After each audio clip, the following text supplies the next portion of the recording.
esta noche. Pedimos, Padre Santo, tu perdón, Padre Santo, tu bendición. Danos ilustración, sabiduría y conocimiento, Padre. Amor a tu palabra, Señor. Te rogamos, Padre, que estemos aquí todos reunidos con un deseo de conocerte a través del estudio de tu santa palabra. Y no solamente eso, sino salir y compartirla, Señor. Ese es nuestro deseo grande, Padre Santo.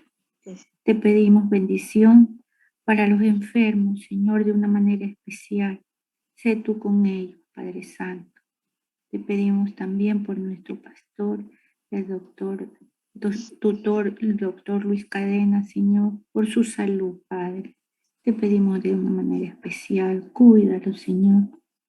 Protégelo, Padre Santo.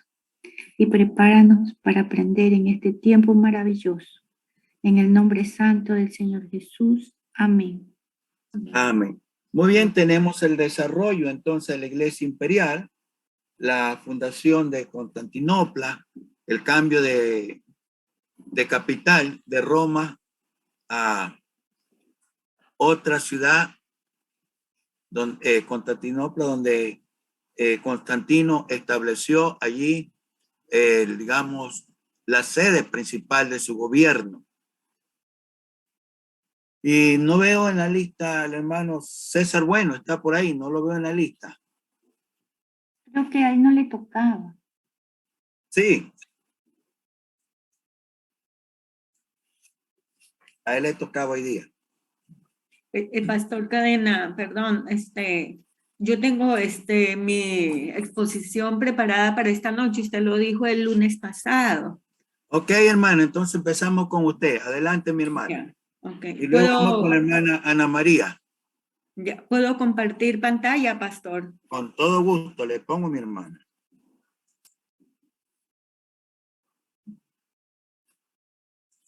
Listo, hermana. Imperio Romano Occidental. Hermana Leila, ¿puede pararle un ratito? Gracias. Ya, miren, yo voy a narrar todo lo que está, pero aquí en mi lado izquierdo de su pantalla ustedes van a ver las características de todo lo narrado. Es un breve resumen. Continuemos, hermana Leila. Dice que era la más enorme catástrofe. Dice que era la más enorme catástrofe de toda la historia, la caída del Imperio Romano Occidental. En el reinado de Constantino, al parecer, el reino parecía estar muy bien protegido, como lo había estado en el reinado de Marco Aurelio o de Augusto. Sin embargo, estaba debilitado por la decadencia moral y política y listo para sucumbir bajo los invasores que le rodeaban, ansiosos de derrotarlo. A los 25 años de la muerte de Constantino, en el año 337 después de Cristo, cayeron las barreras en la frontera del Imperio Occidental y las hordas de bárbaros, nombre que los romanos aplicaron a los demás pueblos, a griegos y judíos, comenzaron a entrar por todas partes y en las indefensas provincias y a saquear. De esta manera se posesionaron del territorio y establecieron reinos independientes. En menos de 140 años, el Imperio Romano Occidental, que existió durante 1000 años y cuyos súbditos estaban contentos bajo su gobierno, quedó borrado de la existencia. No es difícil encontrar las causas de este gran derrumbe. Los vecinos bárbaros codiciaban las riquezas del imperio. De un lado de la frontera había ciudades opulentas que vivían en paz, vastos campos con cosechas, personas que poseían todas las cosas que estaban deseando las tribus pobres, no civilizadas, errantes, pero agresivas a la vez, que vivían al otro lado de la frontera por siglos. Antes de la invasión de los bárbaros, la ocupación principal de los emperadores romanos había sido la defensa de las fronteras contra las amenazas de ataques de estos enemigos. La única razón de tener varios emperadores que reinaran a la vez era la necesidad de un gobernante investido de autoridad. Cerca de estos puntos de peligro,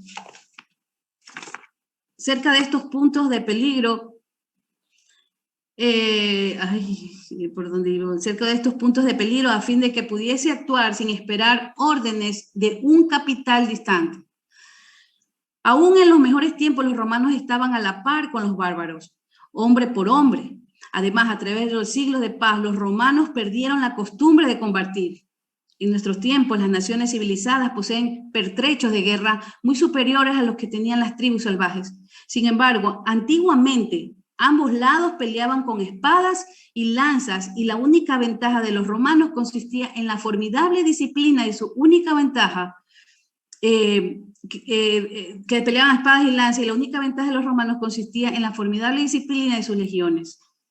Aunque es de notar, de esa disciplina decayó mucho a los tiempos de los últimos emperadores y bárbaros. Eran más fuertes físicamente, más intrépidos y aptos para la guerra, lo que empeoraría la situación de los decadentes romanos era que ya no servían en sus ejércitos. Las legiones recibían el adiestramiento precisamente de estos mismos bárbaros, quienes a menudo pelearon en defensa de Roma y en contra de su propio pueblo. La mayoría de estos ejércitos, sus generales y aún muchos de sus emperadores procedían de razas bárbaras. Ningún pueblo que por lo general emplea extranjeros para pelear sus batallas cuando estas son necesarias puede mantener por mucho tiempo sus libertades. El imperio, no muy fuerte en sus recursos humanos, estaba también debilitado por las guerras civiles llevadas a cabo durante...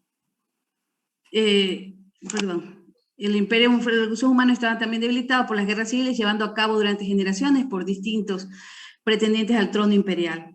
El Senado no elegía a los emperadores, sino que cuando asesinaban a algunos, como lo fue la mayoría, cada ejército en las diferentes provincias presentaba a su candidato y la decisión no se hacía por votos.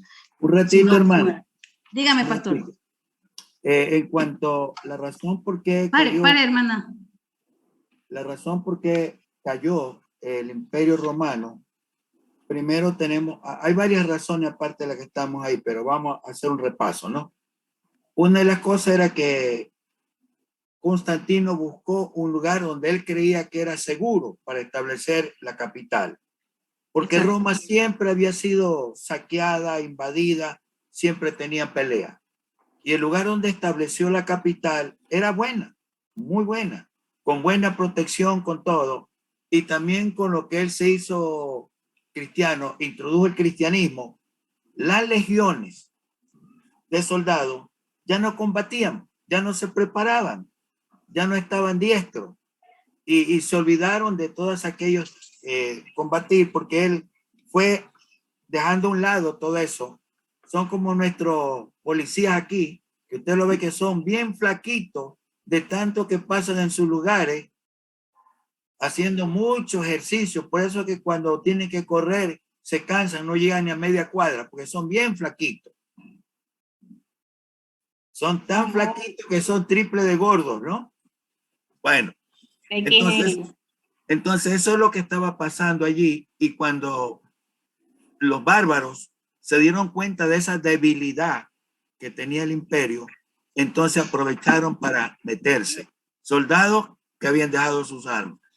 Sí, y fueron ellos los que enseñaron a los mismos romanos a cómo combatir, porque habían perdido ya esa práctica. Así es. Y cuando se moría un emperador, quienes llegaban al puesto eran los legionarios, o sea, los jefes de las legiones. Como estaban divididos en varias legiones, el imperio esperaba que un legionario tal de una ciudad y otra enseguida mandaban su nombre, y era el legionario el que seguía, entraba como un nuevo emperador. Sigue, hermana. Ok, gracias, pastor. La causa inmediata de muchas invasiones se debía al movimiento de las tribus asiáticas. Los asiáticos invadieron por este problema que estaba diciendo el pastor. Cuando los bárbaros en el este de las provincias europeas se lanzaron sobre los romanos, declararon que los echaron de sus hogares una hueste irresistible de extraños guerreros, acompañados por sus familias que cambiaron su morada del interior de Asia. Por lo general, a este pueblo se le llamaban hunos. Se desconoce por qué abandonaron sus hogares en el Asia Central, pero se cree que fue por el cambio de clima pues la escasez de lluvia tornó los campos fértiles en desiertos.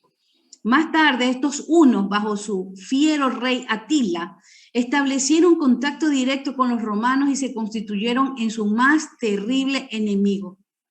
Puesto que la nuestra no es una historia del Imperio Romano, sino de la Iglesia cristiana, nuestro relato de estas sucesivas tribus invasoras será a grandes rasgos. Las primeras invasiones fueron de razas que estaban entre el Danubio y el mar Báltico, dirigidos por su capitán Alarico. Los visigodos, godos del mar Báltico, dirigidos por godos del occidente, se lanzaron sobre Grecia en Italia, capturaron y saquearon a Roma y establecieron un reino en el sur de Francia. Los vándalos, bajo el mando de Genserico, marcharon a través de Francia hasta España y de aquí fueron al norte de África conquistando estos países. Los burgundos cruzaron el Rin y establecieron un reino que tenía a Estrasburgo como centro. Los francos, una tribu germana, capturaron al norte de Galia, a la cual llamaron Francia. Más tarde, un rey de los francos, Clovis, se hizo cristiano y su pueblo lo siguió. Los francos ayudaron grandemente en la conversión del norte de Europa a la región cristiana, sobre todo por la fuerza. Cuando los sajones y anglos de Dinamarca y los países del norte vieron las legiones romanas, abandonaron Gran Bretaña. El Imperio Romano quedó reducido a un pequeño territorio alrededor de la capital en el 476. Una tribu relevante pequeña, hermanos, los heruldos, bajo su rey Odoacro, tomó posesión de la ciudad y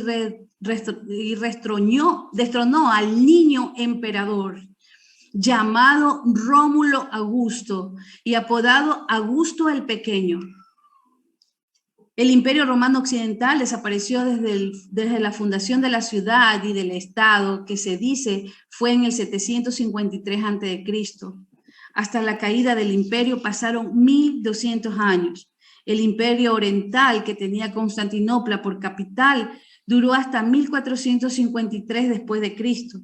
Casi todas estas tribus invasoras fueron paganas por sus respectivos países. Los godos constituyeron una excepción, pues ya Arrio los había convertido al cristianismo y tenían la Biblia en su propia lengua. De estas, las porciones aún existentes forman la primitiva literatura teutónica. Casi todas estas tribus conquistadoras llegaron a ser cristianas, en parte por medio de los godos, pero aún más por medio de la gente entre los que se establecieron. Con el tiempo, los arrianos llegaron a ser creyentes ortodoxos. El cristianismo de esta época decadente era aún vital y activo y conquistó a estas razas conquistadoras. Estas, a su vez, por su sangre vigorosa, contribuyeron a nacer a una nueva raza europea. Ya hemos visto que la decadencia y la caída del poder imperial romano solo provocó que aumentara la influencia de la Iglesia de Roma y sus papas a través de toda Europa, de modo que, aunque el imperio cayó, la Iglesia aún conservaba su posición imperial. Entre las características que yo he puesto con referente a toda esta narrativa, ¿cómo fue la caída del Imperio Romano? Podemos poner la crisis política. Dice que hay luchas por el poder, se suceden diversos emperadores en poco tiempo y la tensión va aumentando. También otro factor fue la crisis militar y territorial.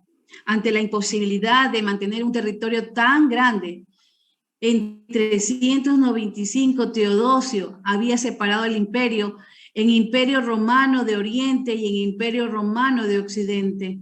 En el Imperio Romano de Occidente, los pueblos fronterizos intentan cruzar sus fronteras. Este hecho, llegado al de la crisis política, hace que cada vez más los generales vayan teniendo más poder y muchas veces son los emperadores los que se adaptan a militares y no al contrario, lo que habíamos visto. La crisis económica, tuvieron una crisis política terrible y territorial. Y esto hizo que el comercio caiga, que se devalúe la moneda y que suban los precios. Y tuvieron las invasiones bárbaras, los pueblos bárbaros extranjeros de fuera del imperio empiezan a hacer incursiones y a querer penetrar en el mismo. Entre ellos destacan los hermanos, los burgundios, alemanes y anglosajones. La ruralización, debido a la crisis política y económica y a las invasiones, las ciudades se vuelven inestables y mucha gente decide ir al campo, ya que es un lugar más seguro y donde se puede conseguir comida para la familia. Como resultado de esta crisis, los pueblos extranjeros consiguen penetrar en el Imperio Romano de Occidente. Uno de ellos es Odoacro. Ocupa la península itálica y finalmente destituye a Rómulo Augustulo, último emperador, en el año 476 después de Cristo. Ahora vamos a hablar, hermanos, sobre los líderes del periodo. Debemos ahora mencionar a algunos de los líderes de este periodo de la Iglesia imperial. Atanasio, 293-373. Esto aquí es cuando ya los líderes, los obispos, los papas, ya se forman los obispos, los papas, ¿no? Entonces, este es un resumen. Fue el gran defensor de la fe, dice este señor Atanasio.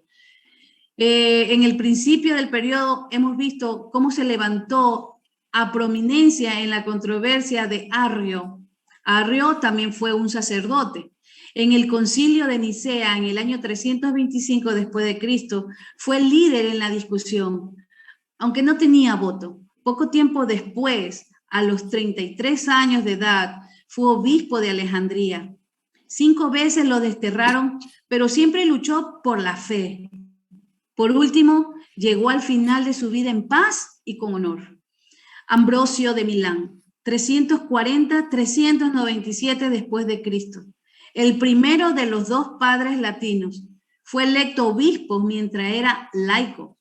En esta época aún no era bautizado, sino que estaba recibiendo instrucción para ser miembro. Tanto los arrianos como los ortodoxos se unieron en su elección. Llegó a ser una figura prominente en la iglesia. Por un acto cruel, reprendió al emperador Teodosio y lo obligó a hacer confesión. Después el emperador lo trató con alta estimación y lo eligieron para predicar durante su funeral. Escribió muchos libros, pero su mayor honor consiguió en recibir en la iglesia al poderoso Agustín de Hipona, acuérdense. Juan, apodado Crisóstomo, la boca de oro, conocido como la boca de oro, debido a su elocuencia sin igual, fue el más grande predicador del período. Nació en Antioquía en el año 345 después de Cristo y llegó a ser el obispo o patriarca de Constantinopla en el año 398 después de Cristo. Y predicó a inmensas congregaciones en la iglesia de Santa Sofía, no la de la hermana Sofía. Sin embargo, su fidelidad, independencia, celo, reformador y valor desagradaba a la corte. Lo desterraron y murió en el destierro en el año 407 después de Cristo, pero lo vindicaron después de su muerte.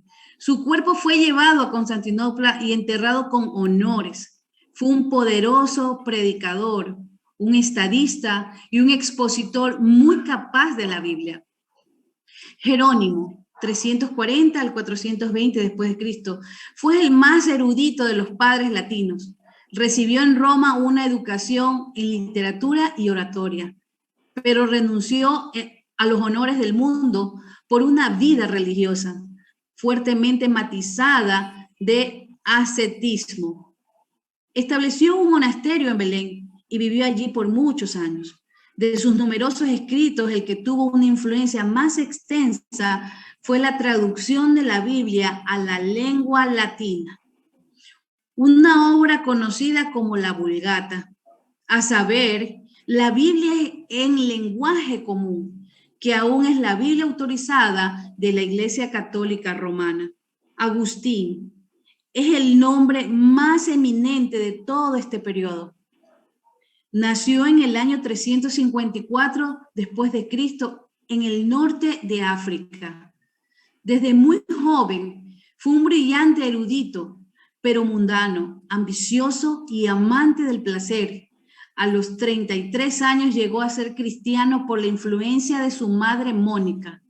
La enseñanza de Ambrosio de Milán y el estudio de las epístolas de Pablo en el año 395 después de Cristo le nombraron obispo de Hipona, en el norte de África.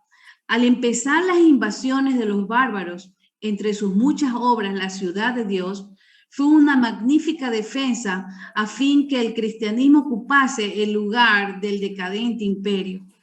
Sus confesiones son una profunda revelación de su propio corazón y vida. Sin embargo, su fama e influencia están en sus escritos sobre teología cristiana, en la cual fue el mejor exponente desde el tiempo de Pablo y murió en el año 430 después de Cristo. Gracias, hermanos. Muchas gracias. Gracias, hermana. Ahí tenemos. Entonces estamos, pastor, en el capítulo 8 en este momento, hermano, sobre la historia de la iglesia. Y dentro de esa historia, ese desarrollo de esta historia, estamos en el segundo periodo general.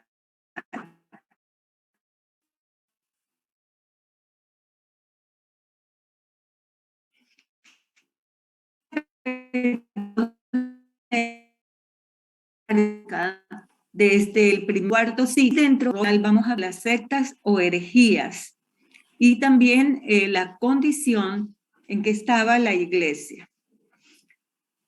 Todo lo que se había vivido ya en el primer siglo era un caldo de cultivo, por así decirlo, en donde judíos y cristianos se enfrentaban y los judíos estaban combatiendo ya el cristianismo, y nosotros lo sabemos por lo que hemos estudiado el Nuevo Testamento.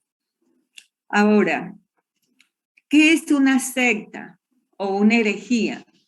Y viendo el diccionario, el BINE, herejía denota elección. Básicamente esa es la connotación, lo que denota esta palabra en el griego. Jairesis es en griego. Y podemos encontrar en Segunda de Pedro que esta herejía es destructiva. Segunda de Pedro, capítulo 2, versículo 1. En el diccionario BINE se va a encontrar la acepción en la página 420. Pero también herejía se puede intercambiar con secta. ¿Por qué? Porque exactamente son sinónimos, significan exactamente lo mismo. Secta también significa o connota elección, y esto se encuentra en el diccionario dispositivo BINE en la página 818. Ahora, denota propiamente bien por una verdad en particular, bien por una perversión de una verdad. Eso es lo que es una secta. Y ellos generalmente con la expectativa de provecho personal. De ahí que esto resulte en una división y en la formación de un partido o de una secta, como se le llama normalmente. En la Biblia, esta palabra aparece en Lucas, en Romanos, en los Evangelios, en Primera y Segunda los Corintios, hermanas, y en la Epístola de Pedro y en Tito también. Ahora, cristianos del siglo II y del siglo III lucharon contra sectas o herejías y contra doctrinas corruptas que aún se estaban desarrollando dentro de su propio redil, hacia dentro de la congregación. El pensamiento de Pedro y de Pablo, en el pensamiento de los apóstoles, de estos dos apóstoles, había una leve tendencia, dice el autor, hacia el pensamiento abstracto y especulativo. No obstante, cuando la iglesia, que primeramente fue compuesta por judíos, pero cuando la iglesia se fue extendiendo y ya la mayoría de los creyentes eran gentiles, entonces ellos empezaron a luchar contra todo lo que se les vino por esta situación. Ellos, esa lucha que ellos tenían no era solamente contra un mundo pagano y adverso que definitivamente no los querían. Y yo recordaba cuando el Señor Jesús dijo, yo los envío entre serpientes, entre gente perversa. Entonces ellos tenían totalmente adverso ese mundo, ¿no? Nosotros no somos del mundo, dice el Señor Jesús también. Ahora, ellos luchaban contra estas herejías también, con esta dilución del evangelio. Y las sectas que existían, las primeras que aparecieron y de las que habla Pablo y Juan en sus cartas, en sus epístolas, fueron los gnósticos. Vamos a ver los gnósticos, los ebionitas, los maniqueos y los montanistas. ¿Qué quiere decir los gnósticos? Esta palabra significa sencillamente, se traduce como ciencia y así lo traduce el Nuevo Testamento. No es esa disciplina de investigación, de comprobación, de descubrimiento y clasificación, no. Era sencillamente conocimiento. Y el mejor ejemplo lo tenemos en 1 Timoteo, capítulo 6, versículo 20. Y vamos a leerlo, hermanos, en la Biblia, en la primera epístola de Timoteo, cuando Pablo le dice a Timoteo lo siguiente.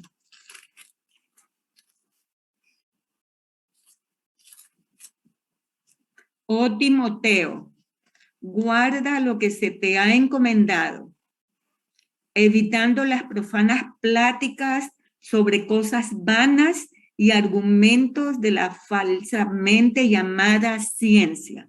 Solamente aquí en este versículo que Pablo le escribe a su hijo, a Timoteo, es cuando se traduce ciencia como agnóstico. Él se está refiriendo a esta secta que estaba ya en vigencia, ya estaba haciendo lo suyo en la iglesia cristiana. La doctrina falsa es todo aquello que se afirma como verdad y que en realidad es mentira. Ya los falsos maestros, casi siempre estos y que ya estaban, alegan que poseen un conocimiento superior, y eso eran los gnósticos, que afirman que conocen los secretos trascendentes, pero en realidad son ignorantes y pueriles en su entendimiento. Este comentario es de MacArthur. Ahora,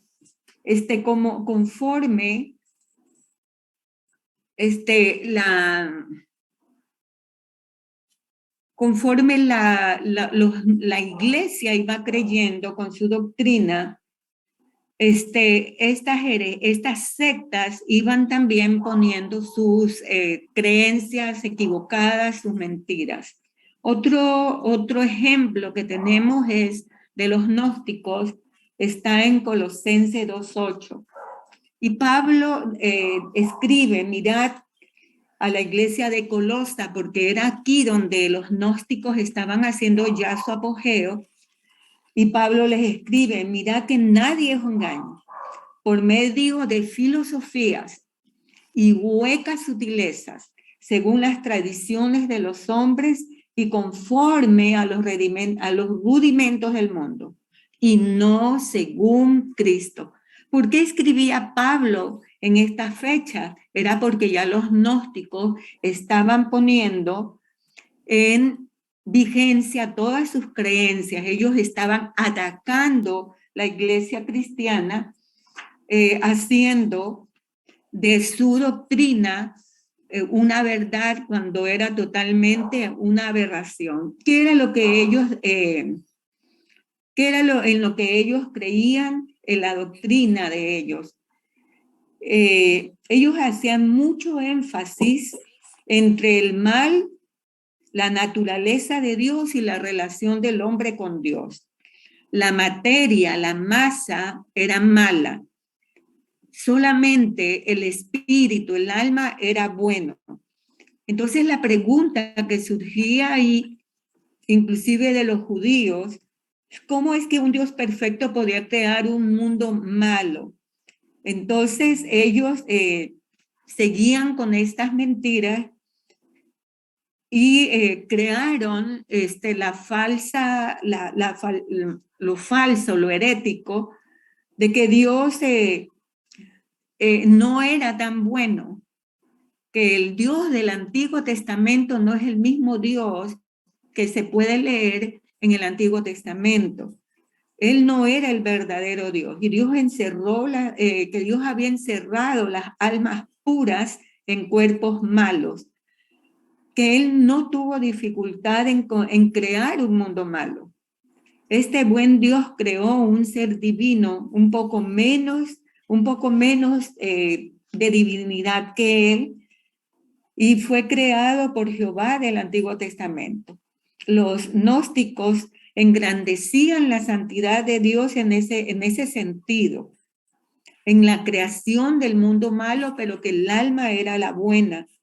Y Cristo para ellos era el más alto guión que Dios pudo haber creado, pero que Cristo no recibió un cuerpo, sino que Él era en realidad un espíritu puro, un espíritu bueno, pero que Él en realidad parecía un cuerpo. En realidad no era un cuerpo de carne, no podía habitar en un cuerpo de carne porque la materia era mala. Pero ese ser divino Dios lo había creado. Para ellos, ¿en qué consistía la salvación para esta gente? Consistía en la liberación del espíritu de ese cuerpo, del cuerpo malo en el que residía. Entonces, ellos podían dedicarse a vivir como quisieran y a hacer las cosas inmorales que quisieran hacer, porque el cuerpo era malo y él lo resistía, no tenía nada que ver con el alma. La obra redentora de Cristo para los gnósticos consistía en que Cristo había venido al mundo material para enseñar a los hombres que vivían en ese cuerpo malo el verdadero conocimiento, porque gnóstico quiere decir es conocimiento, no quiere decir ciencia. Ellos negaban rotundamente las doctrinas cristianas. Por ejemplo, ellos negaban totalmente la doctrina de la encarnación. El Señor Jesús no tuvo un ministerio físico, Él caminando por el desierto de Judea, y no tuvo una verdadera muerte tampoco. Y ellos no creían tampoco en lo que era la resurrección del cuerpo, porque el cuerpo no va a resucitar puesto que no lo necesita, es algo malo. No necesita este cuerpo malo resucitar. Y esta doctrina gnóstica se fue afianzando, hermanos. Por eso es que el evangelista Juan, en el capítulo 1 de su carta, en la primera epístola de Juan, él empieza esta epístola diciendo lo que mis ojos vieron, lo que mis manos tocaron, lo que nosotros conocimos, con quien nosotros convivimos. De eso damos testimonio. Era en contra de esta doctrina de los gnósticos. Luego tenemos a los ebionitas, y este término es un término patrístico. León fue el que lo puso en vigencia, lo descubrió, porque no fue que lo puso en vigencia en sus escritos. Ellos, los ebionitas, existieron desde el cristianismo primitivo.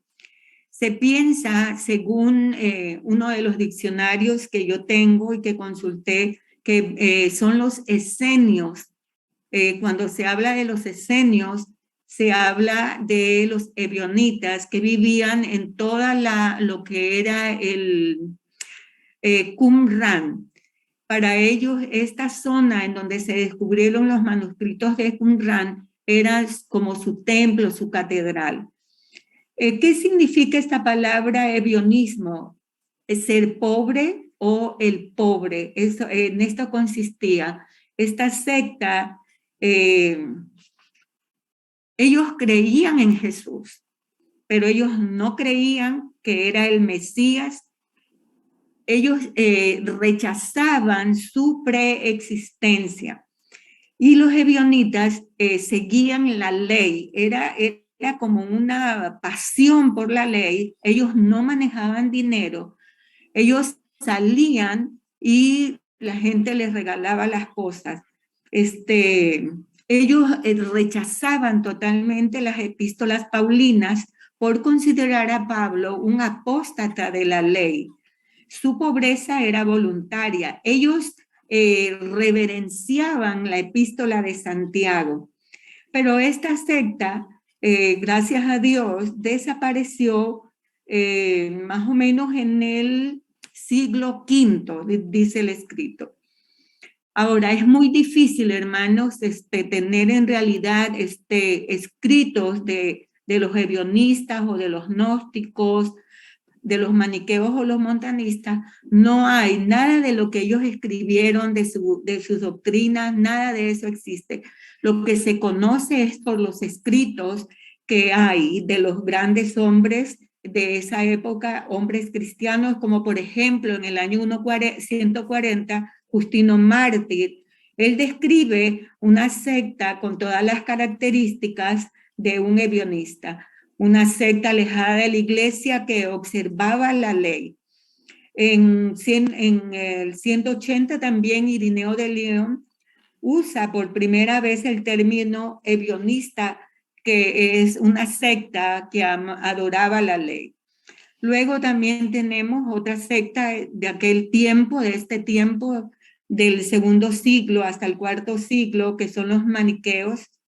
Y Manés era un príncipe persa que nació en el 215 y murió en el 276 después de Cristo. Él tenía muchos partidarios. Él fundó esta secta en el año 242 en Persia. Y yo recordaba muy bien el reinado medo-persa, pues en Persia fue que se extendió esta secta y se extendió al Oriente Medio, y también llegó hasta el Imperio Romano. ¿Qué era el fundamento de esta secta? Su principal, en lo que fundamentaban su creencia es en el dualismo y el gnosticismo. O sea, ellos fueron influenciados por los gnósticos. Para ellos solamente había luz o tinieblas, y que en este campo de luz y tinieblas era que el hombre se debatía y luchaba contra estas dos fuerzas. Ellos, por lo tanto, no tenían responsabilidad moral. Ellos observaban una dieta muy estricta, no comían carne, no bebían vino, solamente se alimentaban de hierbas y de frutos. pero esas hierbas y esos frutos las recogían sus partidarios y se las llevaban. Esto me recuerda mucho al budismo, porque los monjes budistas actualmente hacen esto. Y ellos tenían un animal sagrado, y el animal sagrado de los maniqueos era el pavo real, porque ellos sostenían que cuando ellos abrían ese abanico de colores del pavo real, que es tan hermoso, ellos decían que cada color que este animal tenía eran las diferentes etapas por las cuales el hombre pasaba para ser purificado. Luego de estas sectas contra las que luchaba el cristianismo, que eran también productos, hermanos, de tendencias políticas que querían terminar con el cristianismo. Tenemos ahora a los montanistas. Esto nace, la diferencia entre esta secta es que los montanistas nacen dentro de la comunidad cristianas primitivas.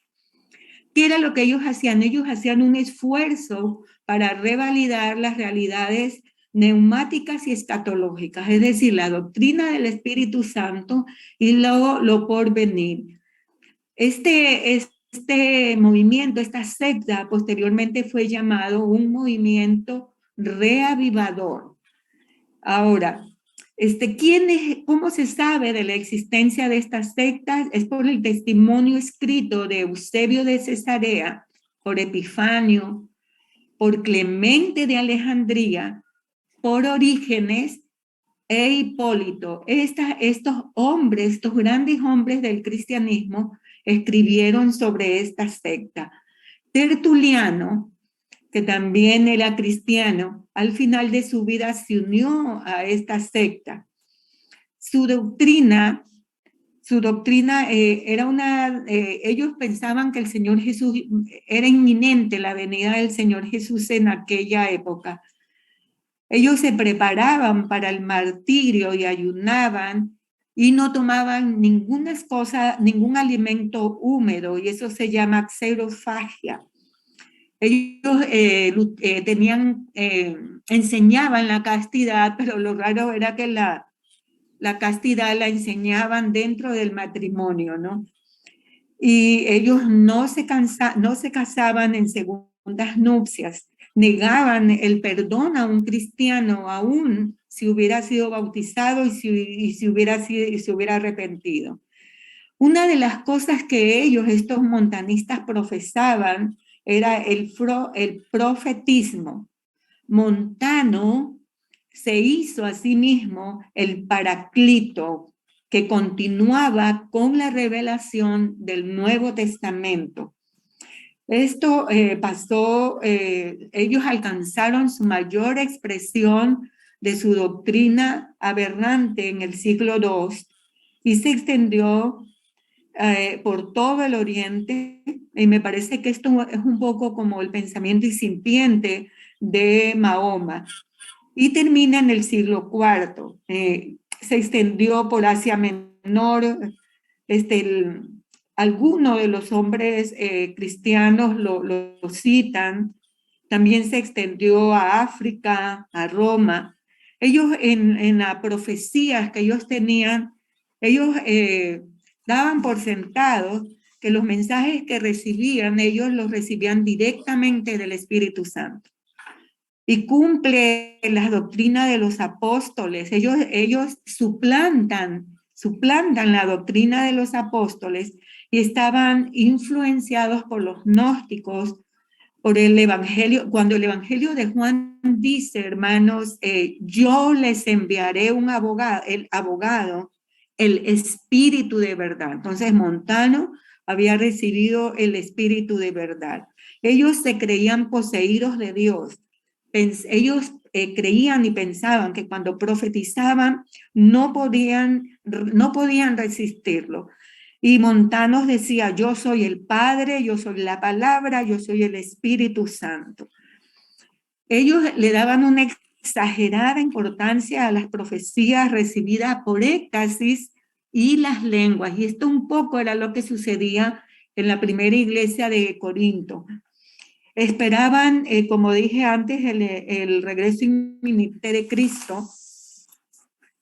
Según Jerónimo y otros padres, ellos creían que la Trinidad, no creían en la Trinidad, ellos creían en un Dios que era una sola persona. Ahora bien, hermanos, en medio de de este crecimiento de la iglesia, pero también este ataque de las sectas, entonces vamos a ver cómo era la condición de la iglesia, cómo estaba la iglesia en aquel entonces. Y por medio tanto de la persecución que veíamos en nuestra clase pasada, esta iglesia fue purificada.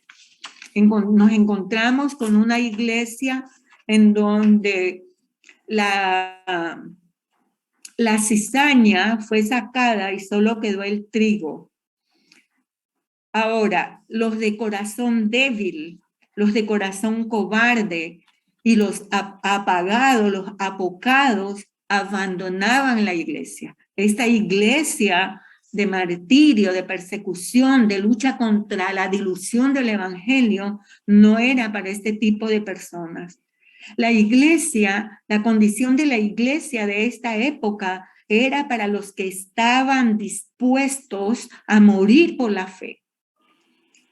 La cizaña, como dije hace un instante, fue sacada y solo quedó el trigo. Nadie de los que se unía a la iglesia era por ganancia ni popularidad.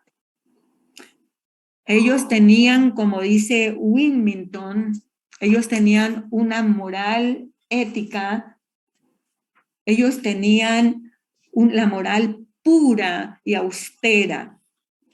Su firmeza en la doctrina, en la comunión, en observar las ordenanzas, ese era el testimonio de esta iglesia en estos siglos. Nadie que se les unía a la iglesia era por ganancia ni popularidad. Unidad en espíritu, en fe, en enseñanza. Para ellos era lo que dice el Nuevo Testamento. Una iglesia que fue enriquecida por la apologética. Ellos eran un ejército completamente disciplinado. Era una iglesia creciente. Las persecuciones, lo único que habían logrado era que la iglesia tuviera un vertiginoso crecimiento. Un crecimiento que solamente Dios lo pudo hacer por medio de tanto sufrimiento y tanta lucha contra las sectas. Ellos luchaban porque el Nuevo Testamento, porque la doctrina bíblica sea. Y esta iglesia se había convertido en la institución más poderosa dentro del Imperio Romano. Mientras el Imperio Romano hacia adentro, ya en estos siglos, se iba derrumbando, la iglesia cristiana se hizo poderosa.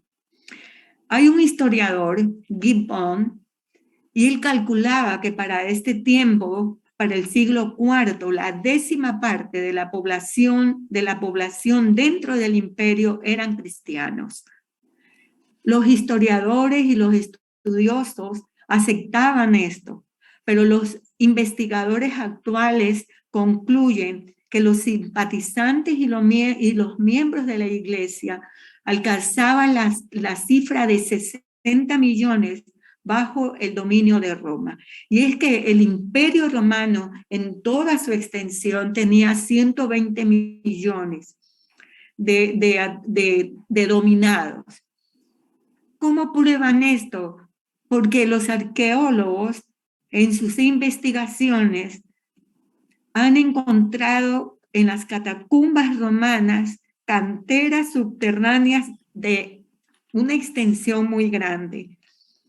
Estas canteras subterráneas fueron el lugar de reunión y culto de la iglesia de aquel entonces y también sepultura de los cristianos. Y aquí se han encontrado toda clase de símbolos, toda clase de escrituras también que aseveran esta conclusión a la que han llegado los arqueólogos. Dentro del estudio y de la lectura del material que el pastor Cadena nos ha enviado, ahí podemos ver, hermanos, que la lucha y la persecución de la iglesia fue desde que el Señor Jesús vino al mundo, desde que Herodes envió a matar a los niños, y esto no ha dejado de ser, porque actualmente todavía es. Y esta historia, hermanos, de verdad nos inspira, pero también nos pone como en alerta, porque en Hechos 8:1 Dios esparció a la iglesia y estamos conociendo cómo es que esta iglesia creciente fue depurada por medio del martirio, del sufrimiento, de la persecución, y es un ejemplo para nosotros también. Esta es la bibliografía, Pastor Cadena. Muchas gracias, hermanos. Muchas gracias, Pastor. De ese libro, Compendio de Historia de la Iglesia. Sí, de los 3 documentos. ¿Ah? De los 3 documentos, sí, Pastor. Sí, de ahí vamos a sacar el examen de ese libro, porque un chiquito, a usted le gusta leer 300 páginas, ese tiene más o menos esa cantidad de páginas. Ya le vi la cara a la hermana Ana María, ya la puso medio rara.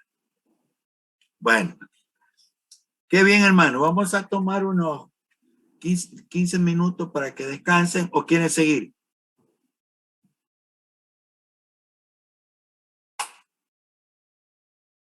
Como usted diga, pastor, ¿seguimos o paramos? Seguimos. Yo la verdad es que quiero ir a comer, pastor, porque no he almorzado. Bien, yo tengo que tomar una medicina, pastor. Ok, tómelo entonces los 15 minutos que siempre tomamos y volvemos. ¿De acuerdo, hermana? Gracias, pastor. Ya. Okay. Gracias, pastor. Gracias, pastor. Hermana Kelly, prepárese. Ya, pastor. Okay.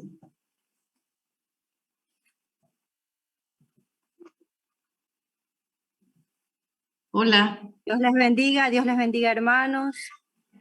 Amén. Dios les bendiga, pastor. Está compartiendo aún, bueno, les voy a hablar acerca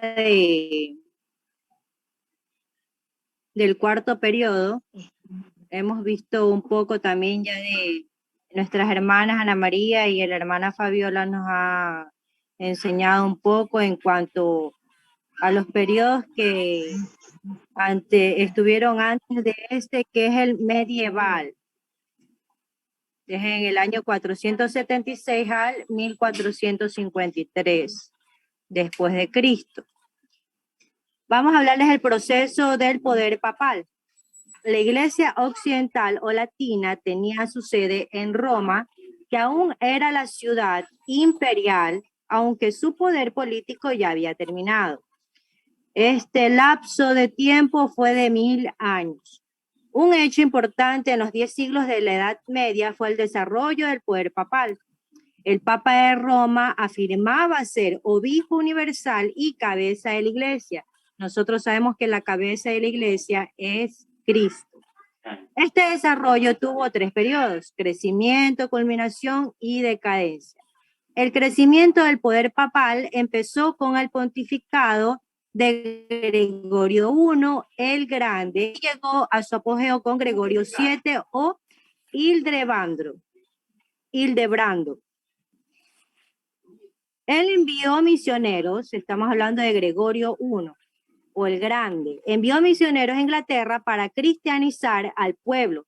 Extendió el reino de su iglesia a las naciones europeas, trayendo incluso a la fe ortodoxa a los arrianos visigodos en España.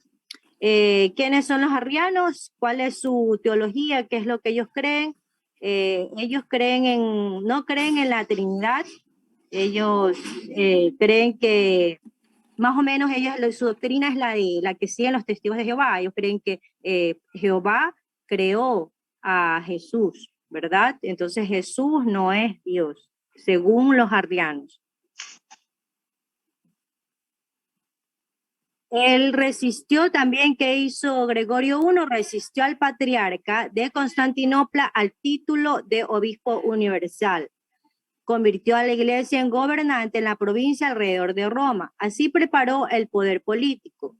Desarrolló ciertas doctrinas de la iglesia romana, como la adoración de las imágenes.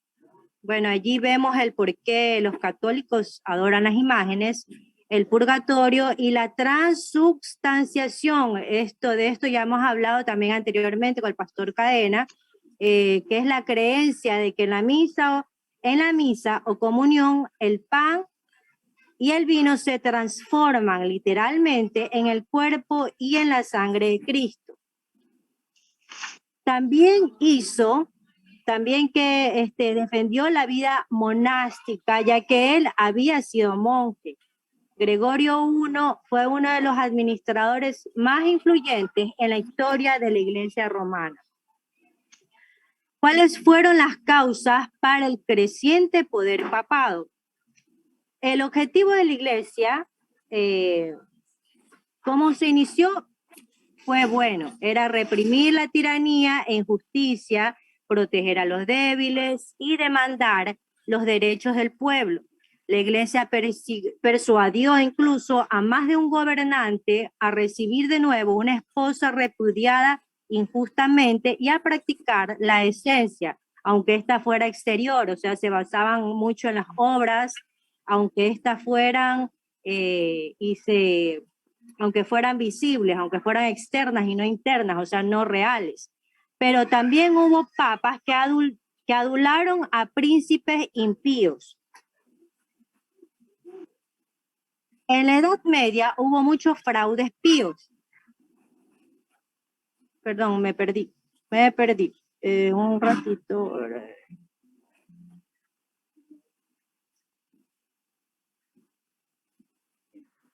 Perdón. Me quedé, pero también hubo papas que adularon a príncipes impíos. La Iglesia tenía sus fuertes aliados por todas partes y nunca fallaban en la promoción de sus intereses. Pero no todo era color de rosa, también comenzaron a tener problemas con el gobierno. En la Edad Media hubo muchos fraudes píos para sostener la autoridad de Roma. Tuvieron que llegar a eso. Uno de estos fue la donación de Constantino, un documento que circuló después de la caída del Imperio Romano en Europa, con el propósito de demostrar que Constantino, que fue el primer emperador cristiano, había dado al obispo de Roma, Silvestre, en el año 314-335 después de Cristo, la autoridad suprema sobre todas las provincias europeas del imperio y proclamó al obispo de Roma como gobernante aún sobre los emperadores. El documento explicaba que el traslado de la capital de Roma a Constantinopla se debió a que el emperador no permitiría a ningún potentado permanecer en Roma como rival del Papa. Otra serie de fraudes fueron las decretales pseudo-sidorianas. Estas se publicaron alrededor de 830 después de Cristo. Profesaban ser decisiones adoptadas por los obispos primitivos de Roma, desde los apóstoles. Ellos reclamaban cosas como supremacía absoluta del Papa de Roma sobre la Iglesia Universal, independencia de la Iglesia del Estado, inviolabilidad del clero en todos sus rangos. No estaba obligado a darse cuenta al Estado. Ningún tribunal secular podía juzgar en asuntos del clero o la Iglesia. O sea, ellos estaban sobre toda autoridad. La Iglesia Católica tenía que estar.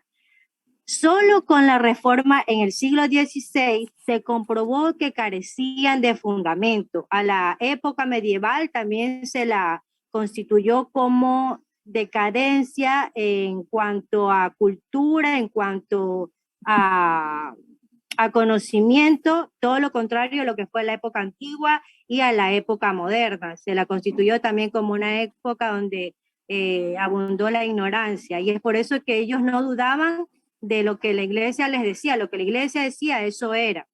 No buscaban información ni confirmar lo que se les decía, solo hacían lo que les decía. Era ley lo que la Iglesia decía. El desarrollo del poder papal era ascendente, pero no era constante. Hubo príncipes que los resistieron y otros que se sometían a él. Algunos de los papas eran débiles y otros eran malvados, sobre todo entre 850 y 1050 después de Cristo. Estos desacreditaban su puesto aún en el tiempo de su más elevado grado de supremacía. El periodo de culminación llegó en el 1073 y 1216 después de Cristo. El papado tuvo poder casi absoluto sobre la Iglesia y sobre las naciones de Europa, cerca de 150 años. Esta posición se alcanzó durante el gobierno de Hildebrando.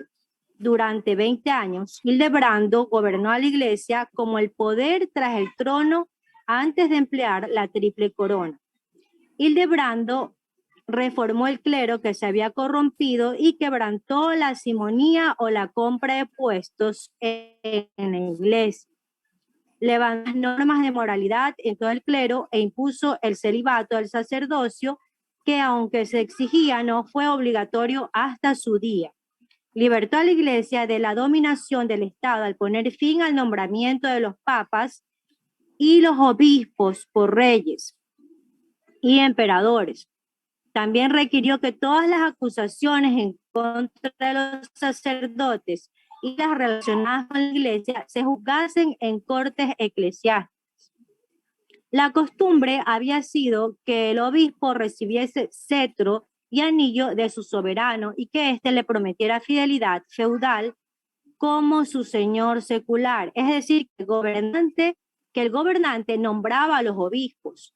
Hildebrando hizo o prohibió esta presentación y la promesa.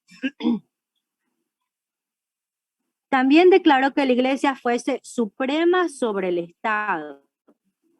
El emperador Enrique IV pidió a un grupo de alemanes a optar por la deposición de la Unión, absolviendo a todos los súbditos de Enrique IV de su lealtad hacia este último. Enrique se vio absolutamente impotente bajo la excomunión papal. Aquí relata algo acerca de Enrique y sobre Gregorio, que para ganar el favor nuevamente del Papa, que hizo el rey, dice que se paró ante la puerta de Gregorio, vestido, se despojó de toda su realeza, de todas sus ropas reales y hasta descalzo para que el Papa lo lograra perdonar. Pero en enero, y esto fue en enero de 1077, el emperador viajó a Canosa, al norte de Italia, para buscar al Papa, a fin de someterse y recibir su perdón. Pero una vez favorecido, cuando el Papa le perdonó, ¿qué hizo Enrique cuando recuperó el poder? Le hizo la guerra al Papa y lo sacó de Roma. Hildebrando murió poco después, dejando este testimonio. Dijo que había muerto exiliado, murió en el exilio. Gregorio VII quería que el gobierno esté bajo la autoridad de la Iglesia. Deseaba gobernar al pueblo bajo la jurisdicción del reino espiritual.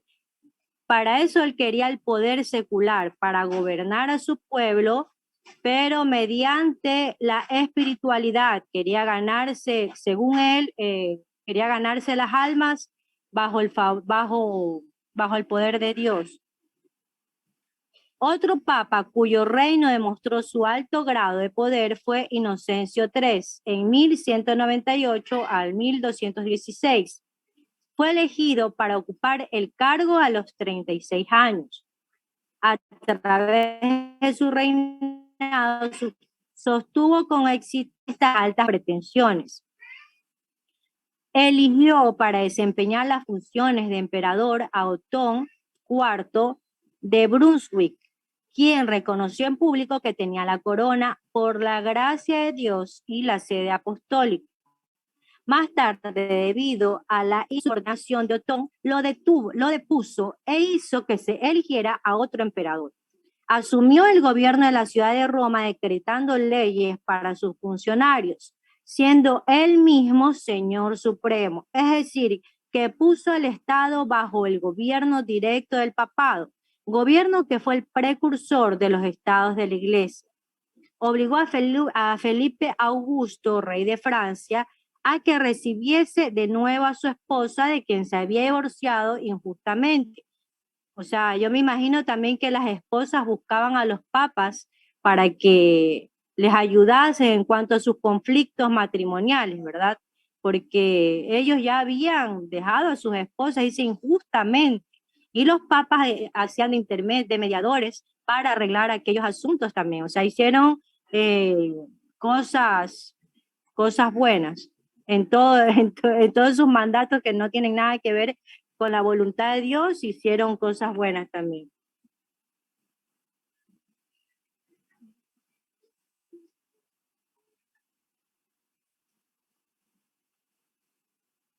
Perdón, que ya me perdí.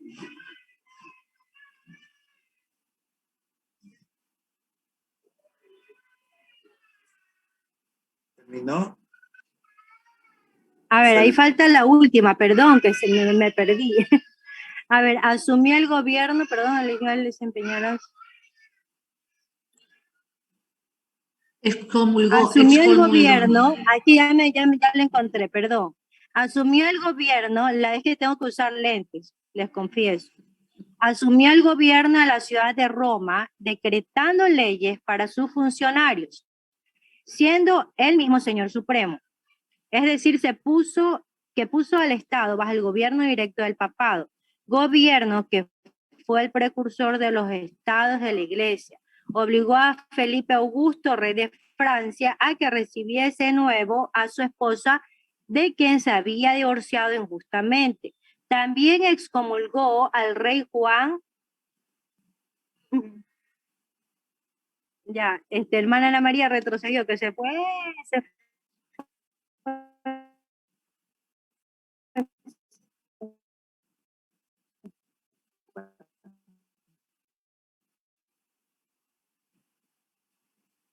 Hermana Ana María, esa es la última ya.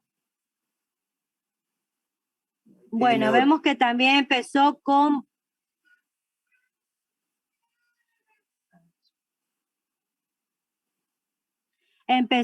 Bonifacio VIII en 1303. Bonifacio prohibió a Eduardo I de Inglaterra que decretase impuestos a la propiedad de la iglesia y a las entradas o tesoros sacerdotales. Esta petición fue rechazada, pero se llegó a un acuerdo con el rey. Los sacerdotes y obispos daban parte de sus entradas para las necesidades del reino. Felipe el Hermoso de Francia le hizo guerra y le encarceló. Esta ya está en la decadencia, esta es la parte última. Aunque lo liberaron, murió de tristeza poco después. Desde 1305, durante más de 70 años, los papas se eligieron bajo las órdenes de los reyes los monarcas, quienes tenían que elegir a los papas. No, ellos estaban ligados al poder político, debe ser.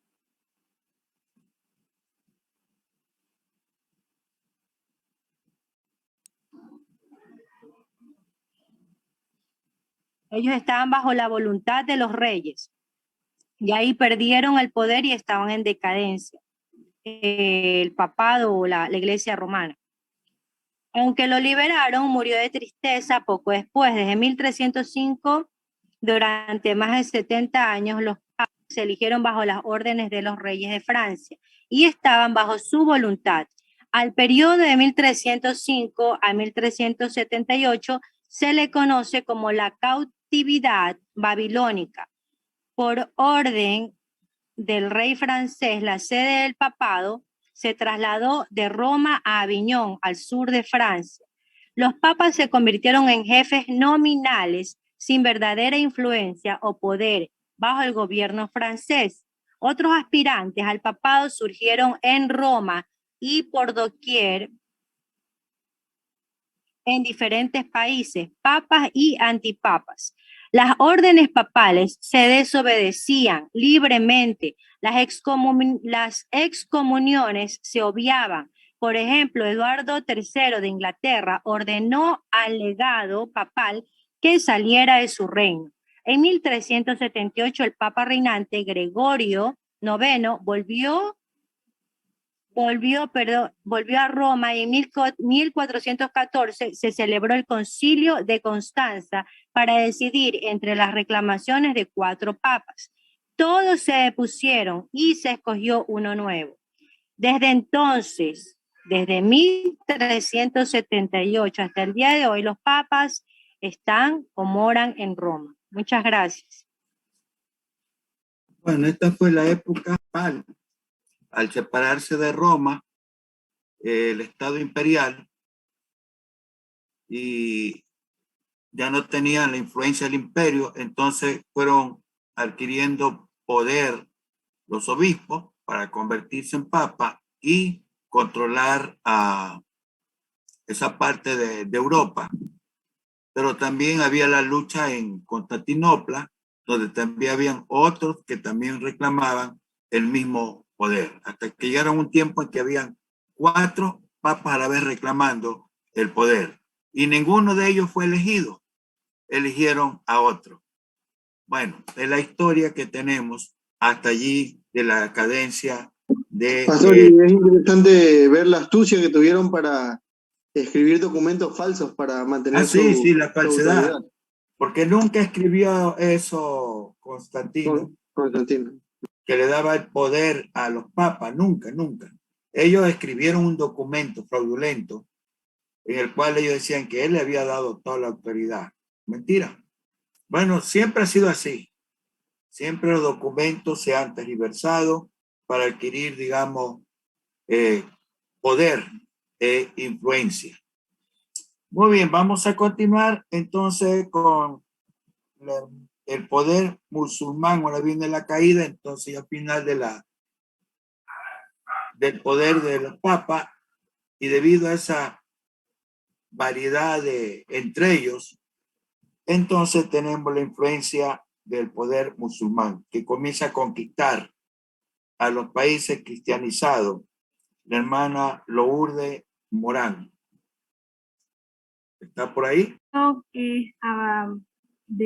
Recordando que es abrámica, monoteísta, para ellos no hay Dios más que Dios y su profeta es Mahoma.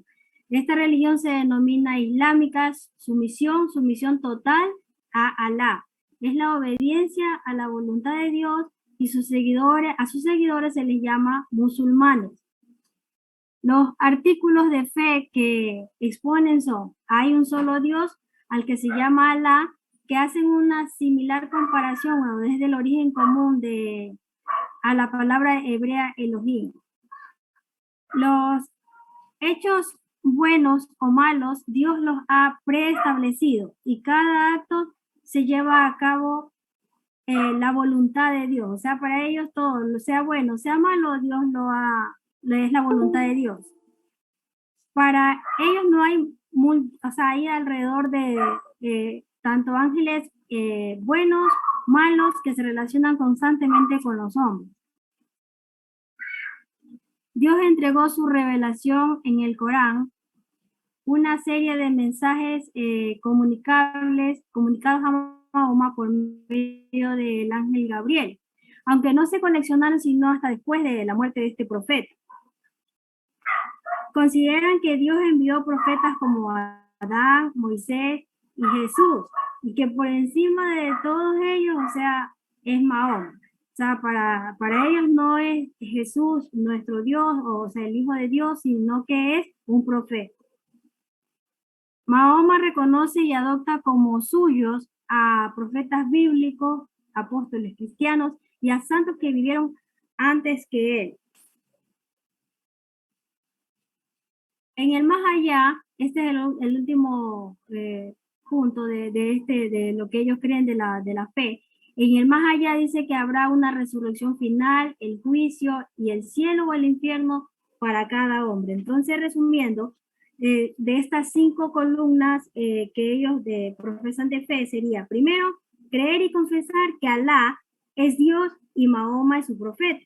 Segundo, orar 5 veces al día en dirección a la Meca. Tercero, dar la limosna legal en forma de solidaridad a los pobres. Y con la cuarta sería cumplir con lo que es el mes del Ramadán, que es lo que ellos hacen. Y en el quinto punto sería peregrinar por lo menos una vez al mes en sus vidas. Sus conquistas, vamos a lo que Mahoma dependía de las influencias morales para predicar el evangelio, pero luego él cambió estos métodos por métodos guerreros, conduciendo a sus feroces árabes a la conquista de los incrédulos, presentando alternativa entre el islamismo, el tributo a la muerte, para los que se resisten a sus armas. En poco tiempo conquistaron Palestina y Siria y lugares santos del cristianismo. Una provincia tras otra del imperio greco-romana era conquistada. Lo que quedó Audífonos no hay, ¿no? Constantinopla, de modo que Espérame. los países del cristianismo primitivo se convirtieron en súbditos. Restricciones que se presentaron a los cristianos sometidos. Hacia el oriente, el imperio de los califas se extendió más allá de Persia hasta la India. Su capital estaba en Bagdad, en los márgenes del Tigris. Hacia el occidente, sus conquistas incluían Egipto, todo el norte de África y la mayor parte de España. Todo este imperio se conquistó durante 100 años después de la muerte del profeta Mahoma. En Europa occidental, aquí vino lo que es la batalla de Tours por Carlos Martel, que contuvo su progreso al sur de Francia. Esta batalla también se la conoce se unió a las tribus discordantes bajo la dirección de los francos y obtuvo una victoria decisiva en Tours en el año 732 después de Cristo. Esta batalla, de no haber sido por esta batalla o batalla de Poitiers, como le llaman en otros lados, es probable que toda Europa se hubiera convertido en un continente momentano y la media luna hubiera ocupado el lugar de la cruz. ¿Por qué triunfaron la religión y las armas mahometanas sobre el mundo oriental? Primero, porque los creyentes primitivos en Mahoma eran los fieros guerreros árabes, jamás conquistados por ningún enemigo extranjero, y que seguían a su profeta con una sincera e intensa fe que todo lo conquistaba. Creían ejecutar la voluntad de Dios y que su destino era triunfar. Todo aquel que caía en la batalla con los incrédulos estaba destinado a entrar de inmediato a un cielo o deleite. Contrario a este espíritu invencible, viril y conquistador, estaba la naturaleza sumisa y débil de los griegos asiáticos. Su gente perdió fuerza, preferían rendirse que tomar la espada y pagar tributo en lugar de defender su libertad. Gran parte de la población del imperio griego eran monjes y eclesiásticos, listos para orar, pero más no para pelear. El islamismo fue superior al paganismo que se desplazó en Arabia y en las tierras al este de la península. Aspectos favorables en la religión de Mahoma. Primero, creían en un Dios al que cada hombre debía obedecer incondicionalmente. No tenían un sistema de teología intrincado y misterioso que diera lugar a controversias interminables e inútiles. No hacía falta erudición para entender los artículos de la fe mahometana. Se oponían a la adoración de las imágenes. Todas las imágenes las lanzaron fuera, destruyeron y denunciaron como idolatría toda adoración de imágenes, ya fuese esculpidas o pintadas, porque los griegos tenían lo que eran bastantes cuadros, pinturas, esculturas, incluso tenían, esto le llamaron después, rechazaron esta idolatría. También rechazaron lo que era la medicina la mediación sacerdotal y de los santos. La iglesia hacía que la salvación dependiese no de la fe sencilla en Cristo y la obediencia a Él como Señor, sino en ritos sacerdotales e intercesión de los santos que habían partido. En su doctrina procuraban llevar a toda alma directamente a Dios. Todo el mundo musulmán se abstiene de bebidas embriagantes y la primera sociedad de temperancia era la del mundo, en la historia fue la del mundo de los nazareos de Israel. Esta religión prohibía a sus fieles tomar vino o licor embriagante y era lo mismo que ellos también practicaban. También tuvieron, aparte de lo malo o sus batallas, lo que hayan tenido, también tuvieron lo que eran las aportaciones para la sociedad, en lo cual estaba en el periodo primitivo con los califas, tanto la literatura como la ciencia adelantaron. Los árabes nos dieron la numeración arábica que todos conocemos de 1, 2, 3, bueno, en adelante, ¿no? Fue un gran adelanto en comparación con el sistema romano de numeración mediante letras, como todos sabemos la numeración romana, ¿no? En la astronomía dieron a conocer las primeras clasificaciones de las estrellas. También lo que era en la política, las cortes de los califas en Bagdad eran un centro literario. La España maometana estaba adelantada en cultura y civilización que los reinos cristianos. Todo progreso intelectual cesó cuando los turcos bárbaros sucedieron a los árabes como jefes en el movimiento islámico. Fallas, errores y males del islamismo. Su primer mal a la humanidad, su método de esfuerzo misionero mediante la espada. Movimiento entre los hombres, el odio, en lugar del amor. Donde quiera que una ciudad se resistiera a su conquista, morían sus hombres, llevaban a las mujeres a los harenes de los victoriosos y educaban a los niños en la fe islámica. Durante muchos siglos, los turcos tuvieron la costumbre de tomar miles de niños cristianos, arrebatarlos de sus padres y criarlos en provincias distantes como musulmanes fanáticos. Para los musulmanes el Estado y la Iglesia eran uno solo, y ellos esperaban a que el gobierno emplease su poder y adelantara la verdadera religión y suspendiera para ellos supuestamente la falsa. Antes de la Primera Guerra Mundial, en el año 1914 y 1918, el sultán de Turquía era también el califa, o sea, el sucesor de Mahoma. Cuando Turquía se convirtió en república, destronaron al sultán y abolieron el califato. En el año 1932 en Estambul, el Corán se leyó en la mezquita de Santa Sofía por primera vez en el idioma turco. La mentalidad árabe, Dios es un déspota oriental, implacable y terrible, sin amor para la humanidad, fuera de los seguidores del profeta.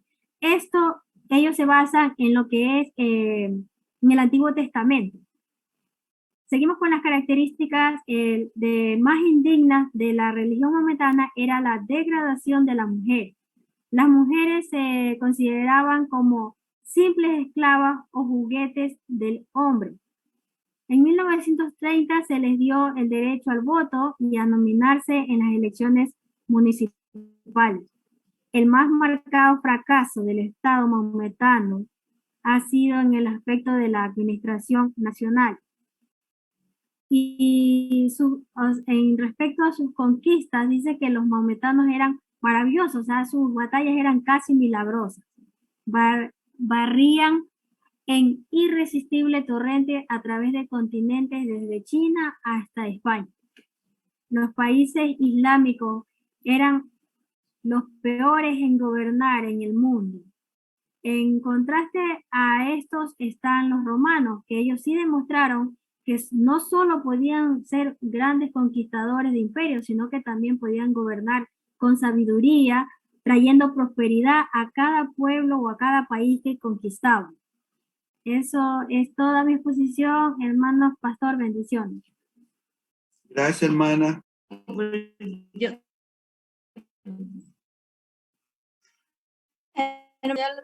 Sí, No, pero solo el pero título. Es como imagen, hermana Fabiola, que está. Sí, porque ya estoy compartiendo. Póngale habilitar edición. Yo le puse habilitar. Sofi, yo dejo de compartir. Ajá.